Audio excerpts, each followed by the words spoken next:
they do not have hub and spoke arrangement. In India, we call it a hub and spoke arrangement because of the small airport nature. We have only 4 or 5 airports from which they operate. That is why it is called a hub and spoke. But they normally do not fly from hub and spoke. It's from point to point.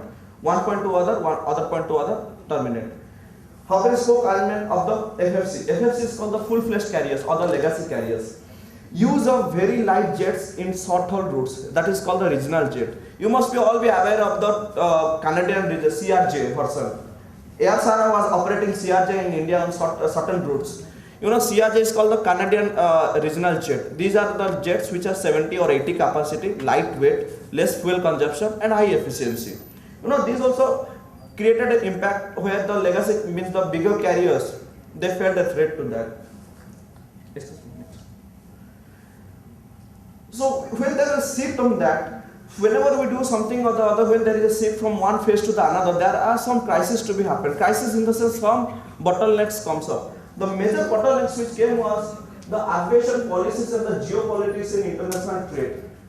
Take the example of the Middle East. Middle East is highly demanded for oil. They are the oil producers of the world and they give the oil to each and every nation.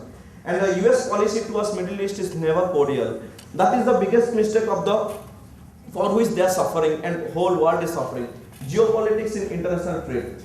Then change in the interurban passenger transport service. Interurban passenger transport is nothing but this is what using the luxury bus services, luxury train services or road. Then came the soaring depth, high operating cost and reduced demand, discounted fare. That is the effect of globalization, emergence of new low-cost carriers. Then came the fourth point will be the flat assessment of airport fee and taxes. Shorter the tip, less fare, high amount of airport taxes and surcharges. You buy a ticket for 1 rupee, you pay a tax in India for 2,500 or 3,000 rupees. That is the case in India. European experience. Europe is the best example where the airline industry can be competitive. They are very, very time competitive. For them, they value time. Shorter travel distance, they go for train. You get down in Paris airport, take a train, you reach Nice in 3 hours. Rather than waiting for another connecting flight, wait there in the terminal for 1 hour or 2 hours. That is what they do. Then came the airline distribution system. Gone are the days when Amadeus, Galileo, Worldspan are still dominating, but there are other players into that. Like what do you say, G2 Switchworks and Fairlogics. They have all claimed that they are developing GTS alternatives, but till now they are doing some chunk of business. During another 10 or 15 years, they may be one of the largest players, and Amadeus, Worldspan or Galileo would have been gone. Then is the access to online portals directly by the customers. You know, airlines are not giving their seats nowadays to the GTS altogether. They are keeping few seats with them, which can be sold at any moment. If in any GTS your seat is blocked or full, you can log into the website, you get a very, very cheaper fare in the directly portal of the airline. Next. Then came the air traffic control management. You know, this is this part is very technical, and this is one of the most critical aspect of doing any airline business, because in India we do not have any infrastructure. Even though we are one of the pioneers in civil aviation way back in the 1930s, when people never knew what is airline and we had a mail service. You can imagine from JRD Tata onwards and how the Tata Airlines was formed and everything. It is one of our Indian civil aviation history is quite rich, even though we couldn't succeed. Air traffic control management and modernization. If you look into India as a strategic geographical location, it is the cross point between the west and the east. Anyone who flies between United States and or Australia, they may either touch India or they may touch the Southeast Asia, even though India goes into that area. Emerging technical systems and new operational procedures to be adopted. We go on the same old radar system which are outdated. Chennai airport, if you look into every alternate day, you will find there is some mishap or some big accident have been averted. Human error. Every time they say. All airports, not only Chennai airport, Mumbai, Bangalore airport was a newly commissioned and ATC didn't work for near about 2 days. That was the situation. If you look into the US airspace is one of the it has a maximum density of airlines operating. So they have developed a system called next generation in US, and in Europe the same thing has been adopted in the form of SESAR. These are nothing but these are the new technologies in developing the navigational equipments. Then came the airport aviation safety and security. Safety and security. Security is how reliable is the carrier and for how many days it will survive. That is the mortality risk of commercial air travel. How many? We all thought of Kingfisher will go up as it will be it is a member of the one of the star alliances, and we thought it will be one of the pioneers, but today survival is at stake. We do not know, tomorrow it may go out of the market also. That is the mortality risk. Then is the collision risk on the air and on the land. That is what I said it about the navigational aids. We do not have proper navigational aids. Then came the air traffic management. Air traffic management is the part of the airport. When we do not have the infrastructure, and how do we manage the air traffic? Airport congestion and congestion pricing. Congestion pricing, until now we have not charged congestion pricing, but in major airports during the peak hour they charge for congestion pricing to the airlines. Especially if you look into LHR or Paris, flights used to hover all around. Even though they have the secondary airport Stansted and all those things, flight used to hover. And then slow turnaround. When a flight lands in a particular destination, again getting a permission to take off is again another 2 hours or 3 hours. That is a slow turnaround. Scheduling constant. Scheduling constant comes on the slot allocations. Everyone wants their slot to be on the prime time. Air India wants the slot to be 6, 7, 8, 9, evening 7, 8, 9, 10. These are the prime slots. Morning 6 o'clock, a person flies from Chennai, reaches Delhi by 9 o'clock, finishes all the works, comes to the airport in Delhi by 8 o'clock, catches the 9 o'clock flight, comes back at 12 o'clock to Chennai. In one day, to and fro, business is over. That is called the best timing or the prime time. That is the slot, what you say, scheduling constants. Then comes the impact on delays affecting airline profitability. Delay during our keep apart the natural conditions or fog or nature. Delay on the airports. That is called the slow turnaround. For getting a takeoff call, it takes more than 1 hour or 2 hours. How can an airline survive, which has a 2 connection flights? Then capacity and the demand management of airports. Our airports are very, very small. Take the case of O'Hare, Chicago, Los Angeles. Los Angeles airport, it's one of the world's busiest airports, which is situated on the city center. It is within the city, and they don't have the way to expand it. Even though they are the world's one of the, it comes under the 5 best airports and the busiest airports in the world. Challenges of capacity growth. Challenges come first is the land acquisition, government intervention, job creation, private-public partnership, all those things, all political motives they come because they want to gain something from that. Then is the capacity of management through slot coordinations. In terms of operation, airports earn revenue not sufficient to recover capital cost. When the airlines are not able to survive, then how will they pay back to the airport for their modernization? That is what. Then comes the very critical factor which is now dominant, you see, is the growth of Middle East carriers such as Emirates, Qatar and Etihad. These 3 carriers have impacted the whole world. In the East, if you look, it is Singapore Airlines, and the Middle East, if you look, it is Emirates, Qatar and Etihad. Even Etihad is not so popular, but Emirates has taken the market like a, it has taken a bigger chunk of market.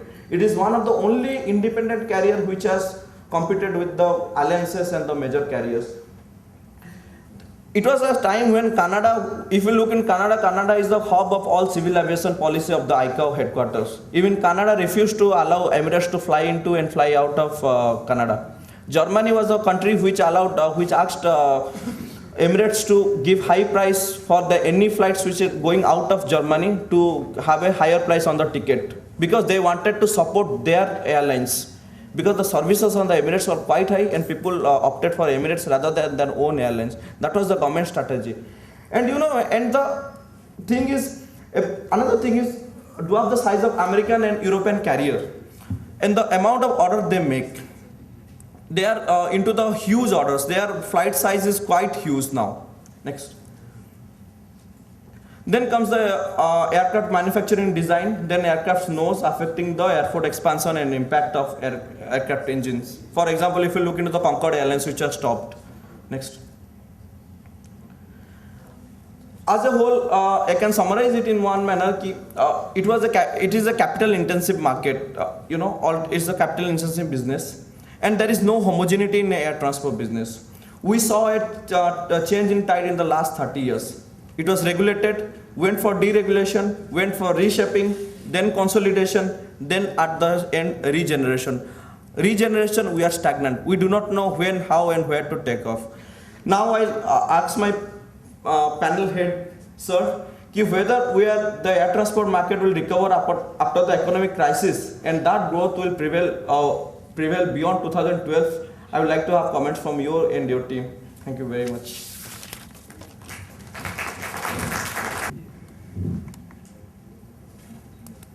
A very good afternoon. Okay, this is on.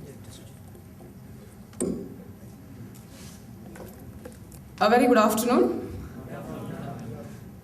I saw some of you sleeping, so I want you to wake up. I'll like to start off with a simple question, especially with you. Are you angry with the industry? Not angry with the industry. The way we have handled the industry is quite different. Well, all your points, the aggressiveness, I appreciate the effort you've taken, but I see a lot of anger because I think the topic made that into you or brought that into you. The way we handle the aviation industry, aviation policies in India were quite, sad, you see. Oh, we really? made our national carrier, which is one of the world's best carriers, Sorry? We made our national carrier shame. Now it is bleeding. No one is going to rescue it. No, I would like to correct most of your statements. Before I would like to present my points, there are certain areas that you said we were bleeding. I've made a note of few points from your presentation. I would like to clarify that first and then go ahead with whatever I have to say. You came strong on the concept of low-cost carriers. Amongst the group who's sitting here, how many of you have flown before the low cost and after the low cost? Or at least heard. Most of you should have, but yeah. I really am thankful to the concept introduced in the West, Ryanair. Today, the Indian industry has shown an excellent increase. I have the statistics for you as to what has happened until December 2011 just because of the low-cost carriers. So they have amazingly contributed to the growth of the travel domestic market and the international market. So I would try to disagree with you when it comes to the concept of low-cost carriers. See, we copy the success models. Why sit and blame, yeah? We need not blame the economy. What can you and me do with the economy? We can't do anything. We can only go with the change, wait for the change, and adapt to the change. Is it not? So what my point of view here is, I'm really thankful because I am part of the industry. I see the industry growing just because of the low-cost industry, and I'm very, very happy that the Eastern countries have adapted to the concept of low-cost carriers. Today we have Tiger Air, we have got Silk Air coming to Chennai, and my students are able to take up a tour. I'm very happy. The middle class is able to take up a tour. So I'm very happy about this concept of low-cost carriers. And you had spoken about Star Alliance, One World, and Kingfisher being part of Star Alliance. I would like to correct you on this. No, they are not part of the alliance. They are not part of the alliance, and part of any of the alliances. Air India had applied, but still they have not got their approval to be a part of Star Alliance. Star Alliance has got, as of today, 26 airlines and 4 airlines in the blue category, and there's a lot of procedure for you to become one of the Star Alliance member. I personally have done this product, Star Alliance, and I know how much it has contributed to the industry. It is an amazing alliance, and it has enhanced the network of the industry. Today, you can fly to any nook and corner of the world without being a frequent flyer member of any particular airline, and you accrue your points, you have benefits of check-in, you have benefits of baggage. What more do you want? Okay, as a traveler, all the benefits are passed on to you, and what more are you claiming for, right? So I think the alliances, be it Star Alliance, One World, or Sky, all this has done a wonderful job, and You were commenting about the employer-employee relationship, taking into consideration the Air India concept, and people going on strike and people going on, that's a part and parcel of any industry, my dear boy. No, that's true, but as compared to Indian aviation, if you look at Indian aviation, Air India is the only airline where there is a frequent strike. Jet has the strike between his staffs, but it's not that prominent enough. But Air India goes every time. Air India goes every time, but because there is a serious issue. Yeah, And I think our chairman will be able to comment on that. Yes. Okay. There was a point on airline going bankrupt. I would be very happy to take the reasons from the audience here. You're all MBA students. Can you give me the reason why airlines are going bankrupt? Sorry? Tax and ATF. Okay. Any other reason? Less productivity from the employees. Okay. Sorry, one at a time. Somebody from here? High operating cost. Okay, it is taken different forms. Anybody else? Lesser occupancy. Okay. Inefficient marketing. Okay, now I have an excellent panel sitting here, a lot of experienced people. I would definitely want them all to comment on this particular aspect. Now, you've been talking about fuel taxation, and you've been talking about inefficient capacity and all that. Actually, the industry is working on this. ATF, we don't have. We'll have to import. It's very costly in India. So once the government takes a decision on that, then we find a solution for it. These are issues which have been existing for quite some time now. And I would like to highlight one main point which stands above all that you have expressed here. That is the country's economic status. The economy of a country has a major role to play in this particular aspect. Why did Indian Airlines and Air India merge? Why were there strikes coming up? So it is a huge topic to be discussed, and we have very little time to discuss on that. So I'm not going into that at all. And one more point is on the URail concept. Do you know why train transport in Europe was promoted? Do you know the reason why? I remember I read an article long back where it says that, free tickets were given by the UK government to request people to stop traveling by air and travel by train. Do you know the reason why? So, see, there's a reason behind everything. It's for the environment issues. Exactly. So why do you mix up the concept? No, it's not a mixing. No, see, let us be very, very practical. See, we cannot take some other reason and blame the industry for that. Can we? We had a huge concern. We are thinking about saving the entire Earth, where we are trying to promote or reduce the carbon emission. There they took the initiative of promoting travel by train. Why do you deviate the topic? That's not the right way of putting it across. Okay, keeping all that aside, I thought I will just make my presentation. My view is, as far as I cannot discuss about the entire airline scenario, because it is too short a time and too short a platform to be presented. So I'm taking the Indian scenario as such, and I would like to say that the aviation industry, unlike what you said, is very young in India. It's very, very young. Okay, we need to give them time to grow. We need to give them time to breathe and give them time to prove. Okay, so that is what I would like to say. India is a huge country. We have got 1.2 billion people living here, and affordable fares, the economic growth. See, in India, though we have the low-cost carriers coming in, and there are so many other good reasons, but we'll have to understand that our economic growth has dipped down to 7%, which is very, very less.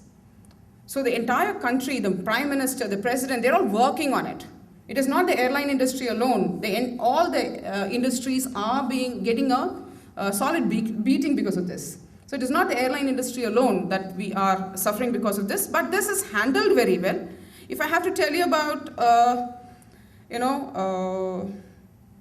what India has got, it is amongst the top 5 aviation nations in the world, and it is projected to be one among the top 5 in the next 10 years. Currently, we are in the 9th position in the market. Okay, that's a substantial position. That's a very good position that we have acquired in the industry. And recently, the estimates have suggested that the air traffic will touch 160 to 180 million people traveling in the next 10 years. That's a very good sign.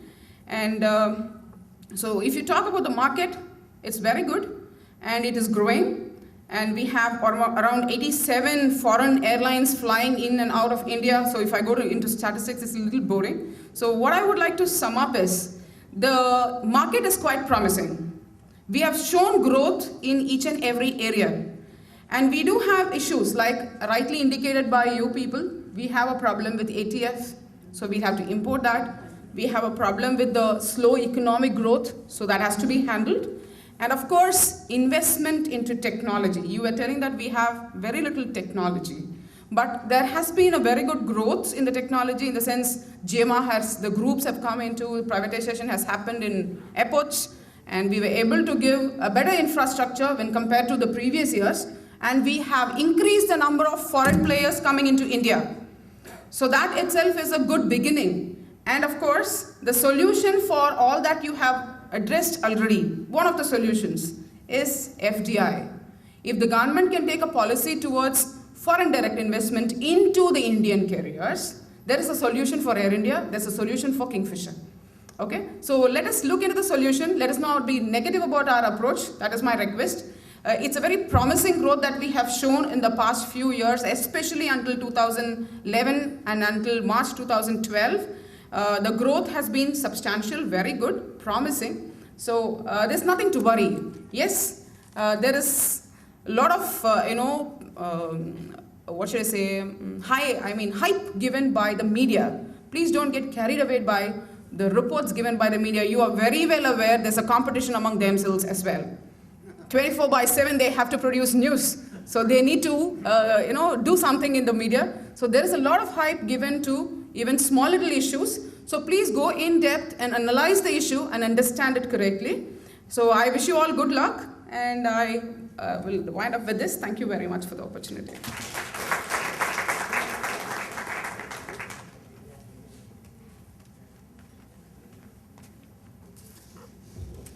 Good evening, friends.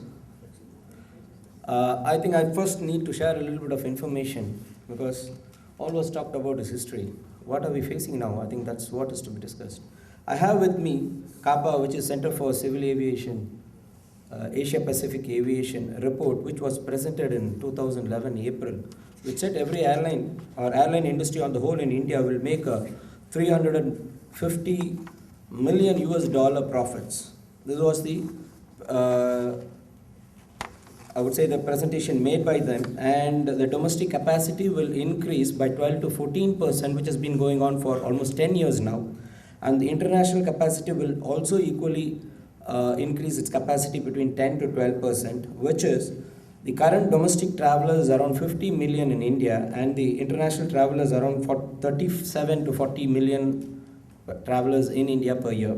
This was the done, and of course strong industry fundamentals say that aircraft purchase will be to the tune of 200 new aircraft has to be purchased in another 5 years.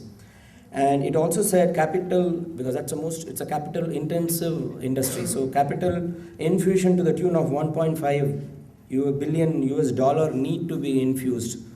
That was the thing. And probably it also suggested that the foreign airlines should be allowed to infuse 25% capital into the Indian carriers.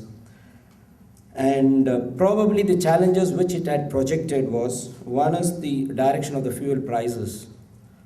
That was the reason. I think rather than the fuel prices, the instigated prices in India, basically by a lot of taxes by different states at different airports, was a major concern for them. And of course, another major concern which it had projected was the airport infrastructure was very dismal, especially with Bombay holding almost the 40% of the traffic load. it was so congested that I think they had to move into a new airport, and which has been not taken off even at the design stage. And of course, skills and training is another major challenge which it had projected. And this is the general situation which it had. But in spite of all these challenges, there was a projection of $350 million profit which the airlines will make. But at the end of the year, I think we find all the airlines are at loss. So I think this is to me, I think this is a crossroad where I think we need to find. The initial liberalization brought in a lot of, I think all with me or? Sure? Fine.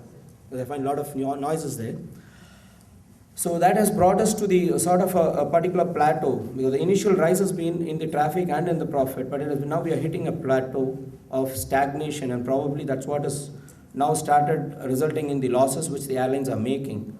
And we need another pep-up by the government to be done, which is, I think the loss is a major concern, and which was created by the government basically, because they still haven't, after the end of the year, they still haven't cleared the infusion of funds. Foreign investment capital has not been, and then the rationalization of ATF has not been done on the taxes front. In fact, there is a very clear move from the airline industry that the airlines should be allowed to import fuel for themselves, not through the government-run agencies, Indian Oil or any other. So that's another reason why they want to cut down on the operation cost. And that's another major area of concern. And probably, let me also touch the point of national carrier, since that it's been discussed. I think it's I would call it as a major issue for the government, not to the aviation industry, because the government is holding it just for the sake of the vote bank and various other things, because you all know that the staff ratio towards the departures which the Air India is operating is quite dismal, and that's the reason why it has been running in losses for continuously. So either it has to be privatized or the policies have to be changed. So I think that doesn't, and government policies towards Air India is deciding the aviation industry. That's the main reason, because today we need, I think we are on the crossroad where the government has to take away the government-run airline from the aviation industry and discuss about the industry issues.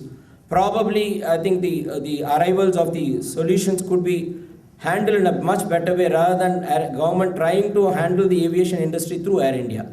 Because I think that the differentiation has to be done. This is another one I think the government has to look into. And probably, I think there was a meeting between the aviation minister on the February 5th, which is the business line has quoted, wherein I think the finance minister has, in principle, has agreed for infusion of foreign capitals, number one, and probably he would also allow the import of the ATF. So those are the major boon which in the coming years I think the aviation industry is going to face. I end with this information. Probably I'll come back again if there are any questions. Thank you very much.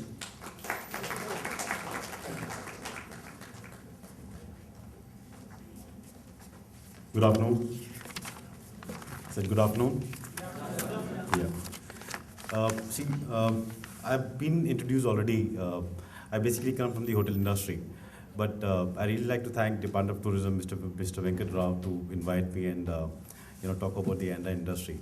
Because my industry, 80% of my business totally depends from the airlines. The rest 20% contributes from the rail, the road transports and other aspects of the business. I prepared a small note that I just want to read it about. This is from the various research articles that I have gathered. The aviation industry in India is India's launch pad for a grand takeoff into the global center stage. There cannot be any two opinions about this. But in the last mile, it is turning out to be one of the toughest for the domestic industry. The growth potential obviously exists, however, the lack of adequate infrastructure, absence of long-term planning, and a faulty framework are wiping out profits and turning the sunshine sector into a risky proposition.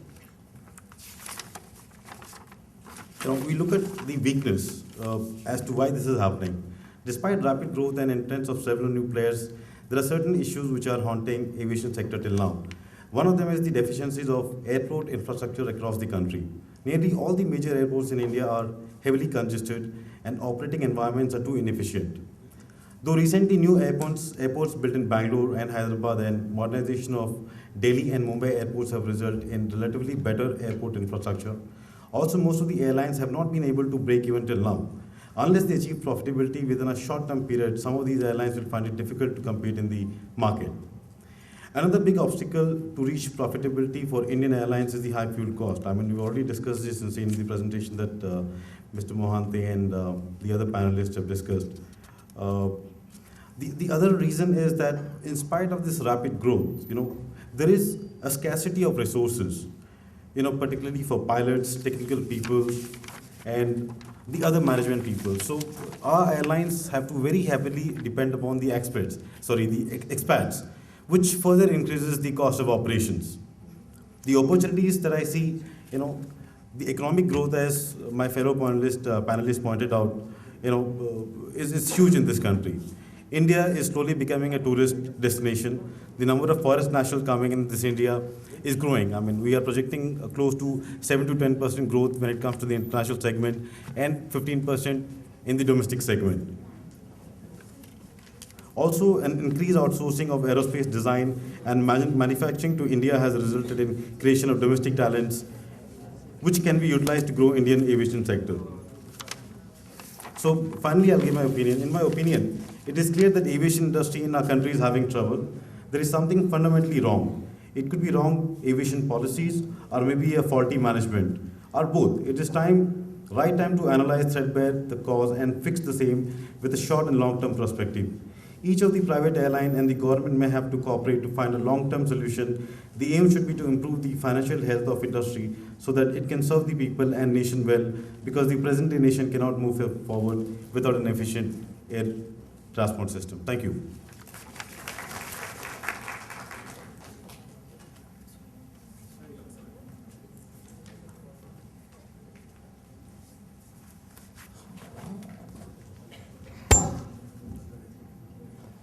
Anyway, good evening to one and all.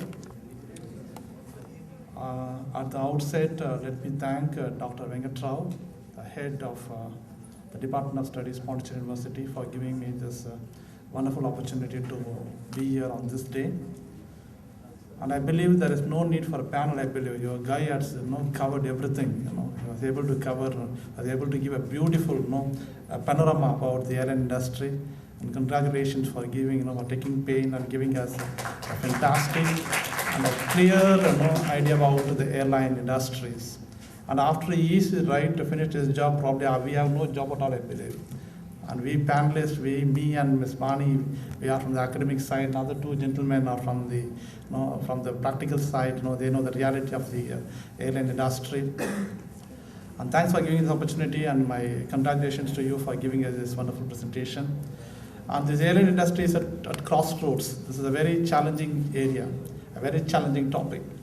Because to me as an academician, because we have been teaching tourism in Loyola College for so many years, and we have been taking this particular area so seriously, and we believe this airline industry at crossroads is the most challenging one. And I believe when Dr. Venkata Rao asked me to put up a talk on this particular area, I was a little bit nervous because it's all about crossroads. An airline industry at the crossroads. And I myself thought of whether I am really capable of speaking on this particular topic or not. And the second thing is that which I was a little bit nervous was it's all about our chairperson, Mr. Vivekanand Patnaik IAS.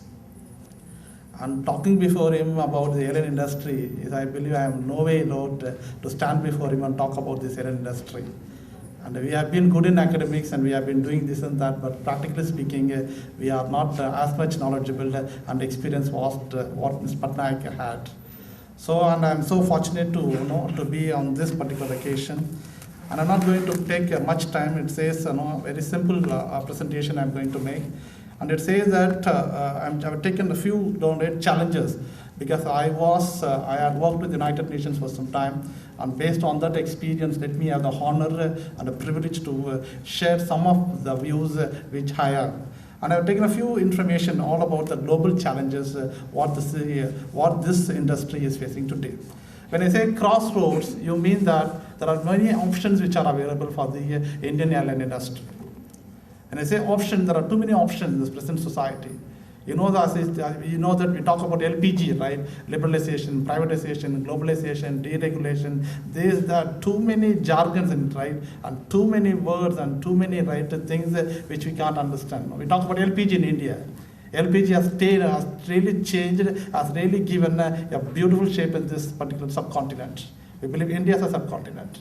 And in our airline system, procedures, norms, forms, systems, and customs, everything is so unique and so critical to understand. And here is a person, Mr. Venkata Patai, who knows about everything. Right? Being a bureaucrat, being a director of ICAO, a very icon in this particular in this particular seminar, and he knows every bit about this particular civil aviation industry, the airline industry, and everything about it. And I believe the university has taken a right decision to call him as the chairperson for this particular session. As a right chairman, but I don't know if I'm a right speaker or not. I will try my level best, right, to share with you all about this particular challenges. The first challenge what the airline industry is facing is understand the reality of change and become flexible. You know that Indian airlines, you know that the airline industry in India, right, what we expect is we want the industry to be a little bit flexible. When I say industry, you know that tourism is an industry. When I say airline is an industry. When I say industry, you need to know that that industry should give revenue and employment. Then only it becomes an industry. To my knowledge, how I understand, how I define industry is that a profession, an area which gives revenue and employment is believed to be an industry. And I believe certainly, obviously, there is no doubt about the airline industry in India, which gives a lot of revenue and a lot of employment opportunities for the young people. If you go to Malaysia, I've been working very closely with the Ministry of Youth, with the government of Malaysia. And I've been the resource person for many countries with regard to youth. And you see that in so many countries, the youth have been given a big task in promoting tourism. But India, I believe, we need yet to understand about the potentials of the youth, and we need to identify them, and we need to to use them in a better manner. So be flexible. We want what we want as an academic point of view. What I mean to say is that we want the airline industry to be not to be so rigid. We want the industry to be a little bit flexible. Revenue, what type of revenue? How much revenue I want? You know how many airlines came into this country, and how many airlines was really closed down? So many airlines, so many airlines came and so many airlines closed down, It's so, they say that the industry, is incurring a loss and we don't want to run this particular airlines. To name a few, it says that Archana Airways. We had a airways called Archana Airways. Aryan Cargo Express, Bharat Airways, Crescent Air Cargo, Damania Airways, Deccan Airways, East West Airlines, LB Airlines, Gujarat Airways, Himalayan Aviation, Indian National Airways, Indian Overseas Airlines, Indian Transcontinental Airlines, Indus Airways, Jupiter Airways. All these people should take a thing, take an understanding, should come as a stakeholder in order to promote tourism and airlines. We said tourism and aviation. You see institutions and universities and colleges, we have less number of institutes when you compare with the Philippines. You go to Philippines, the number of institutes with regard to tourism, number of institutes and colleges with regard to tourism. But in India, probably of late it is taking a big shape. It's really taking a very crucial shape. Otherwise, in India, the awareness on tourism is much less. And the only dependable transport in this country is the air transport. You can't depend train, you can't depend road, you can't depend any other thing except the air transport. As he said, what is the exact picture of the air transport. And the next thing is that that you need to understand the customer focus, ask what they want. The second most challenge is that we need to know about the customer focus. It should be customer centered, not revenue centered and not employment centered. We want customer centered. We want all our airlines to be the customer centered. That's what we want. Yeah, so many, because India is not it's a museum by itself. India is all about, it's a nation. It's not a nation. It's a museum by itself. And the Indian diaspora. Indian diaspora is the most popular and the most dynamic diaspora in the world. You go to anywhere in the world, if there are 7 people, the 7th person is happen to be an Indian. Indian diaspora, Tamil diaspora is amazing. to see how people are, right, going out of this country, doing marvelous, right, and thus, right, they create enormous name for this particular subcontinent. And we want, right, customers, right, customer-oriented and customer, right, focused, and that is believed to be one of the main pillars of the airline industry, to what I understand. The next is that organizational accountability, updating of airline systems, build partnership, and act decisively and diversify the business. It says that the internal growth can be achieved by introducing new products, but external growth by mergers and acquisitions, by deregulation, globalization, privatization, and liberalization. You know what exactly it means. And next, exactly, let me take another 5 minutes with that, right? Let me do. The chairman told me very clearly, it's very time conscious. You know that. Probably I'm very happy about that. It's very time conscious. He said, take 10 minutes, don't take more than that. And let me take another 3 to 4 minutes and let me wind up this. And it says that what are the main, right, areas where we have to, right, look for success. It says that we need a solid airline business plan. What we need is we need a solid airline business plan. That's what we want. All our airlines should understand. You know the Kingfisher, right, thing, right? What happened to the Kingfisher? We need a plan with the, right, with the promise, a plan with the faith, a plan with a great prosperity. That's what we want. We look for a promising airlines which will take care of the present people. From Maharaja to the common man, you took Air India, Maharaja. Those are the days of the airline has been confined only to the elite groups. It has not been democratized. But today, it has been totally democratized, and we want, right, from Maharajas to the common man. Today, a common man is able to fly. That's what we want. And that's a big success of airline industry. Because you see that all people are going to different places to go for employment, to go for business, to go for education, to go for so many important areas. And thus you know that a common man is able to fly. That's the biggest achievement of this particular airline industry. Thanks to Indian government, thanks to Ministry of Civil Aviation, right? And thereby we want people to fly with, right, with great honor and with a great promise. That's what we want.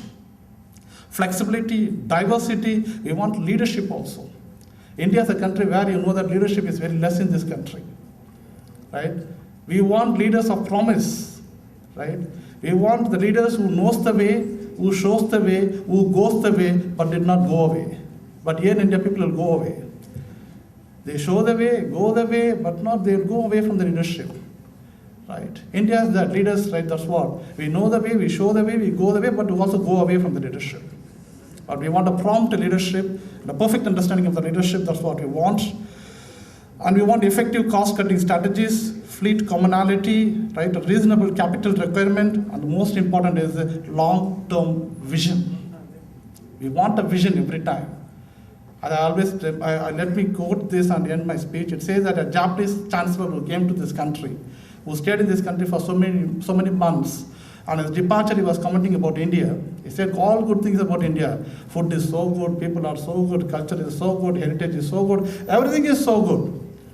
He said, I had been to so many places, right, for dinner, for lunch, right, people call me, Indians are so friendly, Indians are so hospitable. But he said that wherever I go, in every house I could see if there are 5 rooms, they have 10 wall clocks. One on the wall, one over here, one over there, colorful, right, thing, right, timepieces, right? But in Japan, if you have 10 rooms, we have only 1 wall clock. And so much so, we maintain punctuality.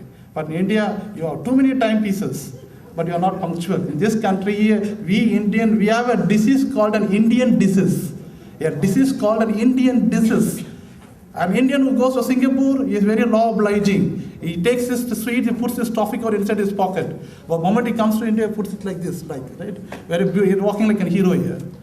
He is able to understand everything, but is able to write. When he comes to India, he says that India, you know that, very shame to say that India, people say that India is a public lavatory. In tourism perspective, you need to know this. When people come to this country, people say India is a public lavatory. People, right, all the time you go to any part of this country, you see that people piss, the men. Any road, any building, you see that people, I'm sorry to say this, but the thing is that people say that people take pictures of this. They put it in foreign magazines. And you know that all anti-social activities will happen only in the monument. You know, you go to the temples, you go to the important monuments, you see that all love stories will be there. and all right activities will happen there. And that's what we say that why this country, India is a land of monuments, a Pava Bhumi, a Dharma Bhumi, a Karma Bhumi, and whatnot. It's a great country, an amazing country, a country full of promises. It's a country which is known for religions. India is a cradle of civilizations. But where are we? Our tourism is nowhere. Whereas Singapore is doing well, France is doing well, US is doing well, Europe is doing well. But tell me why my country is not doing well. We need a vision. As I said, that we have a disease called an Indian disease. We need to understand.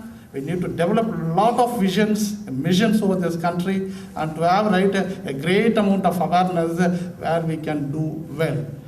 As even last year when I came for the same seminar, the university invited Mr. K.P. Natarajan to be the main speaker. And he was able to give a very beautiful speech and said that we need more of entrepreneurs. We need more number of entrepreneurs. He said, as an entrepreneur, I have the privilege to try to invite you all to take part as an entrepreneur. And I urge all the students to take part in this particular area and to be the future entrepreneurs. Youth are not useless. They are used less in this country. With this, let me thank the university authorities, Dr. Venkata Rao, and also Vivekananda for waiting patiently to give a vote of thanks.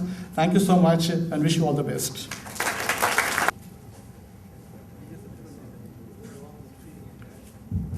Am I audible? Good afternoon. First, let me congratulate Mr. Mahanti for this excellent presentation as a student. Very comprehensive. Very comprehensive.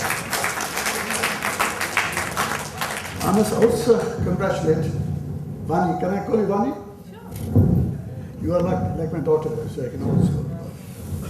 For very pinpointed and focused attention to the point. And Mr. Govindaraj, you have touched upon the vital matter. And Mr. Chandu, I missed most of your thing because you were too short and I was out of this place.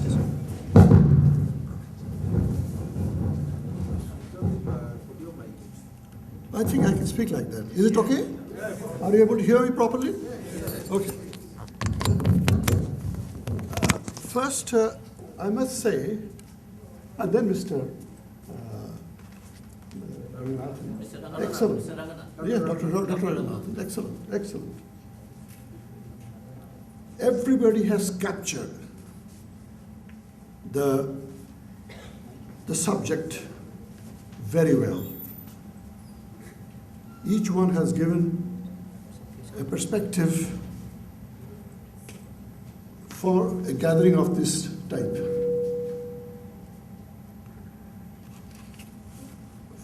Let me tell you that I'm already 69, which means I have seen 6 decades of conscious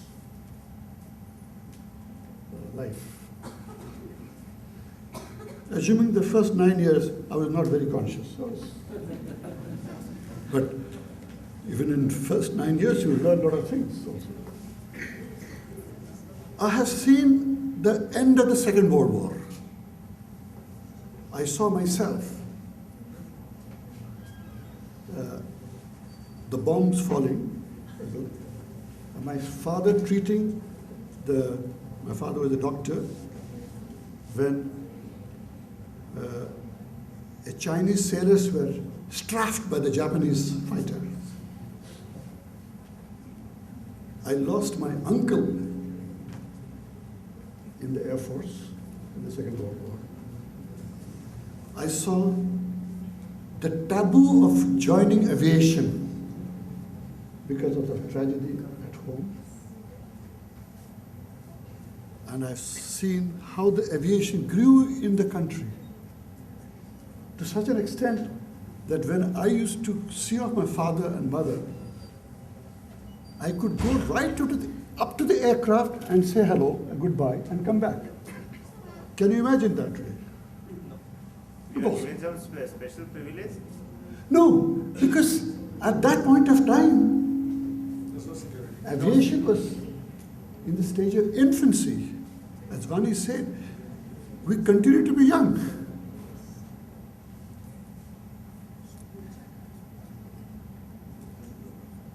Aviation started in India even before independence. Air India International, the famous Air India, was Tata's airline. And Dr. Ranganathan read out all the names. After independence, policy changed, nationalization, Air Corporation Act, Air India, Indian Airlines, monopolistic, socialistic philosophy. Well, that was the concept there. Whether that concept was bad or good is another question.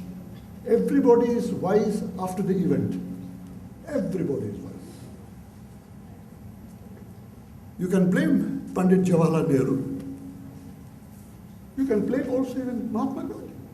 You can even blame Lord Buddha. Frankly speaking, the world has changed so much during my lifetime. If Lord Buddha comes, they will say, who are you? Huh? If Akbar comes to Delhi, they will say, who are you, this old guy? They will tell you. Honestly, the world has changed.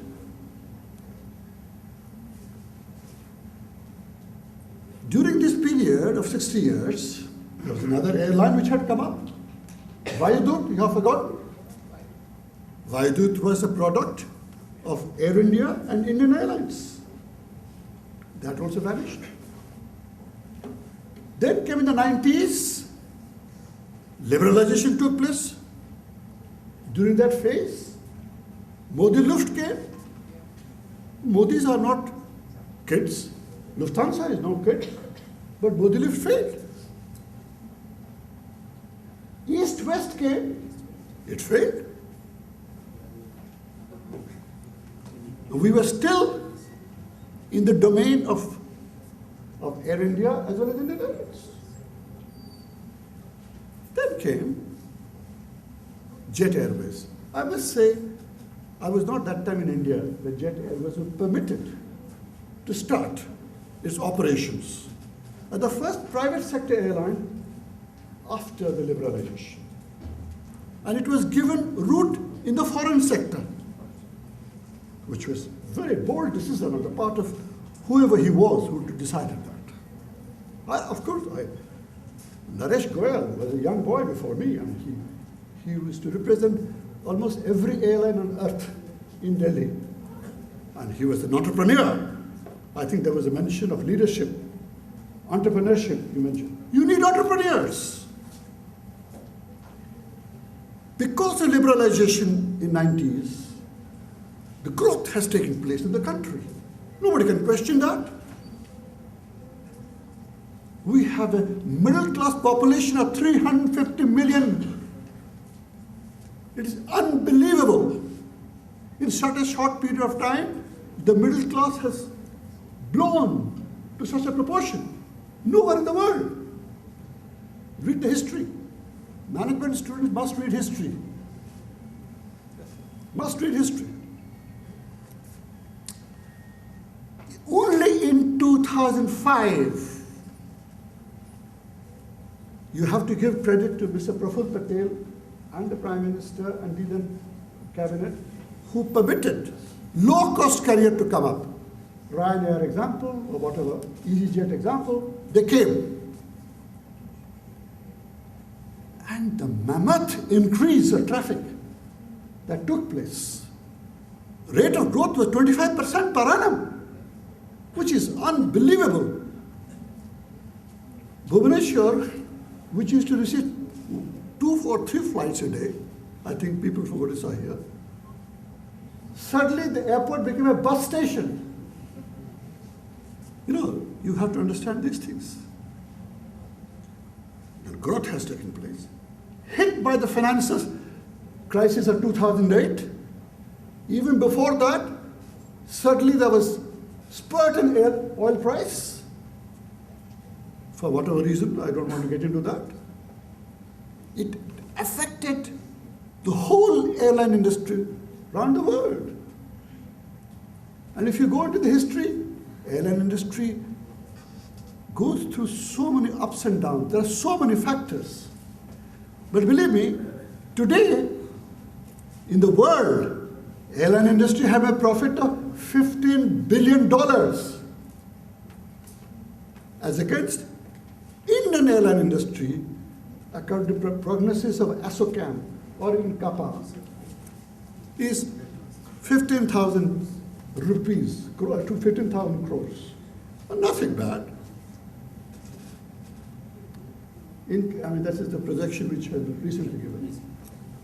But let's not forget, Air India has a debt burden of 43,000 crore, which is quite a big, heavy burden. Why? We all know, everything has been spoken. 40% of the operating cost is fuel cost. If the fuel cost goes down from $120 to $40, again, things blue. Second, now let us try to understand, in brief, who are the stakeholders? Stakeholders are shareholders of different types. In government airlines, government is the shareholder. Passengers are stakeholders. Manufacturers are stakeholders. Manufacture simulators and avionics are also stakeholders. Airports are stakeholders. Banks are stakeholders. Insurance companies are stakeholders. And reinsurance companies are stakeholders.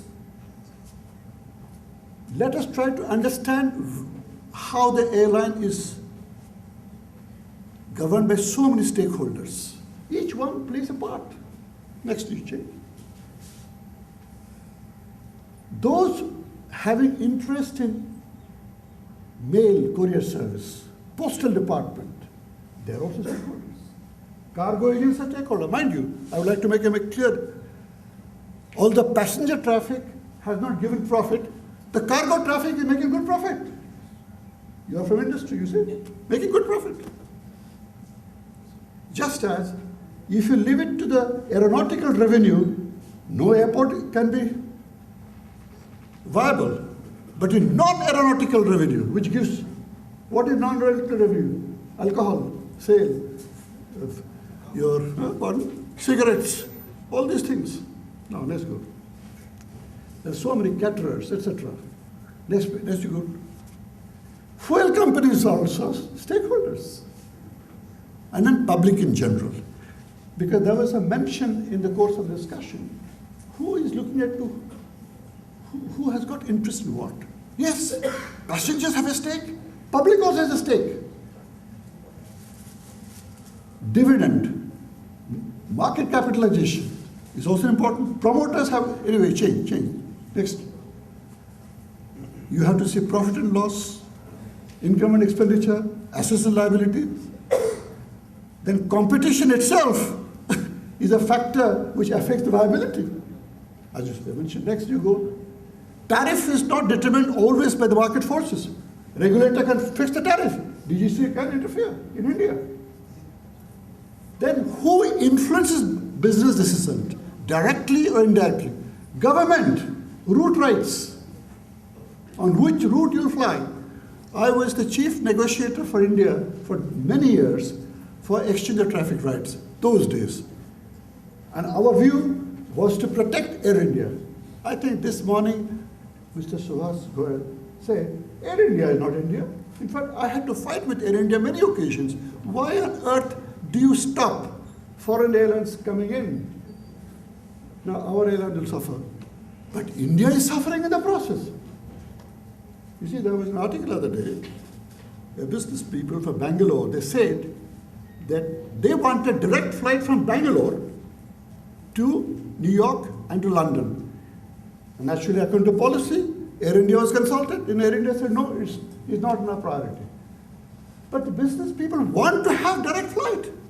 But look at, after the foreign airlines were given traffic rights to Bangalore, look at the Bangalore traffic.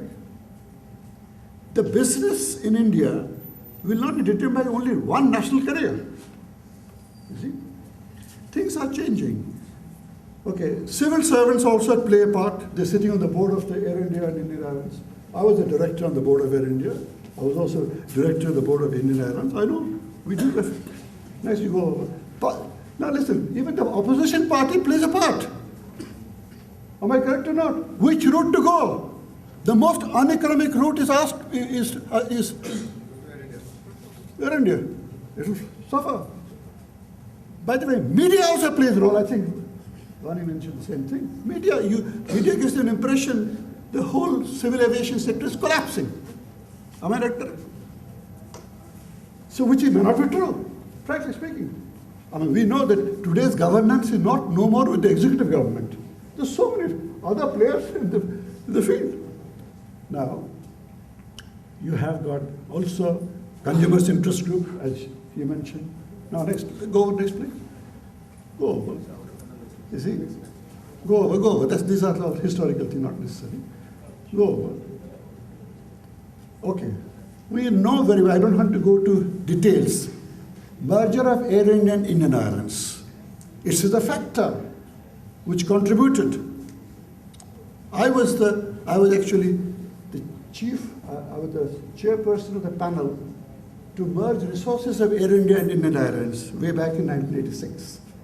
We recommended against it. But, well, at some stage they decided. And you know the problems which we will not overcome. Now you go over. Go over, we all know high fuel cost, etc., etc. Now next. Go over. Conclusion. I would like to come to conclusion first. I think all the points relating to aviation have been stated here. Aviation is a major infrastructure for growth of tourism and service sector. Service sector accounts for major contributor to GDP, which is also dependent on tourism. There is a symbiosis. So you cannot afford to lose airline industry. You can't. Why I'm emphasizing this particular thing? Because young people like you may be feeling the airline industry is collapsing, so there is no scope in the future. No. What is important is that airline industry must survive. It doesn't matter if Air India survives or not. It doesn't matter if X airline survives or not. The airline industry must survive. You know one thing, KLM, the pride of Holland. When Holland lost Indonesia in the late 40s, the Queen of Holland said, you know what he said? She said, we have lost Indonesia, but we have got KLM. Such was the pride. Today, KLM is no more Dutch. It's owned by Air France. Swiss, another pride. Is no more Swiss, Lufthansa. So if FDI is allowed, about which I think all of you did mention, 49% FDI, it is allowed now. You know what? Anybody who is not connected with airline can invest. What is this? Person who is connected to the airline, who has got expertise in the airline, should be allowed to invest. And this is what is likely to happen, perhaps, in the near future. If this happens, I'm absolutely certain things will improve. By the way, airline industry, aviation is a wide subject. I'm very happy that this subject will be given importance in tourism. I'm happy that you are including in this course curricula. And I was very pleased to see a student of presenter coming with so much information on the subject. I'm extremely happy. I think you must give more emphasis on that. And I think we should have more panel discussions of this nature to ward off your fear. Ward off your fear. Future is bright. Future is bright. India is growing. This growth is unstoppable.